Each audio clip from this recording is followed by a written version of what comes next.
The Dragon Soul's attack came to a halt. Its golden eyes were fixed intently on me. The killing intent in its gaze slowly faded, replaced by a complex mix of emotions, pure bloodline. Such a pure dragon bloodline, even purer than when I was alive. It murmured to itself, its voice filled with shock and disbelief. I lay on the ground, gasping for air, covered in cold sweat, but the explosive power surging inside me made me tremble with excitement. So this is the peak of the second rank. It is more than 10 times stronger than before. Longlinger was completely dumbfounded. She lay sprawled on the ground, staring blankly at me, her spirit utterly shattered. This mudfish swallowed the dragon source fruit. He actually swallowed the dragon source fruit.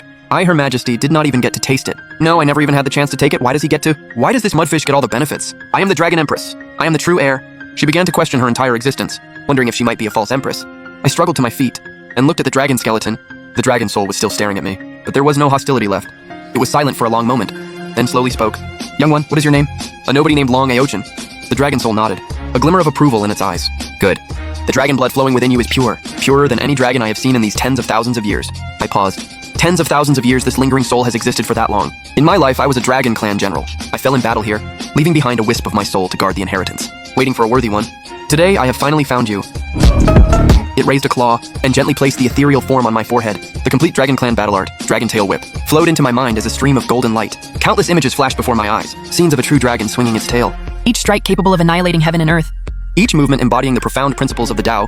I was completely immersed, utterly entranced. Before I knew how much time had passed, the dragon soul's voice echoed again. The inheritance has been given, and now I must fade away. Young one, live well. Let the dragon bloodline shine with glory once more. It looked toward Longlinger, a meaningful glint in its eyes. That girl's bloodline may be thin, but her identity is no simple matter. Take good care of her. Longlinger shuddered, a complicated look flashing in her eyes. The dragon soul finished speaking, and its golden flame slowly extinguished. The massive skeleton collapsed with a crash, shattering into fragments on the ground. The entire cavern began to shake violently. The cracks overhead grew wider and wider. Rocks began to rain down. It is collapsing. We have to run. I rushed toward Longlinger, grabbed her in my mouth, and bolted back toward the passage we came from. She squirmed in my mouth, her tail thrashing wildly. Internally cursing me out, Mudfish let go of Her Majesty. I can run on my own.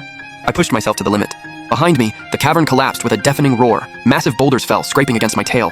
A narrow escape. In the final moment, I shot out of the crevice, tumbling into the withered forest outside, gasping for breath. Longlinger rolled across the ground, looking utterly disheveled. When she scrambled to her feet, covered in dead leaves, she glared at me. But seeing how battered and bruised I was, she swallowed the words that were about to come out. After resting for a while, I finally got back up. Flicking my tail, I signaled for her to follow. The return to the cavern was much slower than the journey there. After crossing 2 hills, the familiar cavern entrance came into view. Before I even got close, I sensed something was off. The air was thick with a sharp, burning stench, and the auras of 3 unfamiliar monsters were intertwined. At the entrance lay 3 fiery red foxes, their bodies several times larger than an ordinary fox, their fur blazing like flames. Second-rank monsters blazed foxes, 3 of them at once. They spotted us, and a murderous glint flashed in their eyes, slowly rising to their feet, growling threateningly. In the claws of the largest one was a familiar piece of ironback wolf hide. It all clicked. They were here for revenge. The ironback wolf had ties with them, and now they were here to settle the score. Longlinger slid off my back and stepped directly in front of me, her scales flaring, her monster energy surging wildly. She shot me a glare. It is not like I am trying to protect you. I just got used to this cave, and do not want to move. I nearly burst out laughing. When will she ever drop this tsundere act? The 3 blaze foxes did not give us time to chat. The largest one in the middle threw its head back and howled, a piercing screech. The other 2 lunged immediately, opening their jaws to unleash twin streams of blazing fire. The flames surged like fiery dragons, searing the air, the very air warping from the heat. Longlinger did not retreat.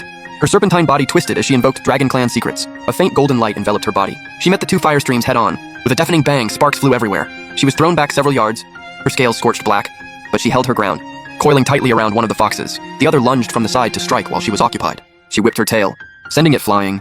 Fighting 2 at once, she was struggling, but she was holding them off.